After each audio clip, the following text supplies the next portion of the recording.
दाइ, मलाई माफ गर्नुहोस्। मैले सम्पत्तिको लोभमा परेर तपाईँलाई गलत सम्झेँ। भाइहरूलाई पनि उक्साएँ।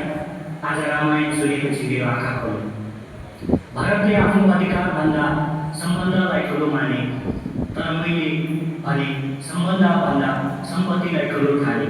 म साँच्चै लाचित छु। श्याम, भाइ बीच माफी माग्नु पर्दैन। गल्ती स्वीकार गर्नु नै सबैभन्दा ठुलो साहस हो। आज तिमी फर्क्यौ, यही मेरो सबैभन्दा ठुलो खुसी हो। हामी पनि श्यामलाईको कुरामा लाग्यौँ। हामीलाई पनि माफ गर्नुहोस्। अबदेखि हामी चारैजना सधैँ मिलेर बस्छौँ। आज मलाई सम्पत्तिभन्दा ठुलो धन प्राप्त भयो, मेरो परिवार।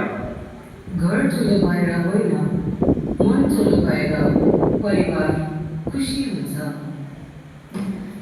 यही त रामायणको सिख हो, प्रेम, त्याग, सम्मान र एकता।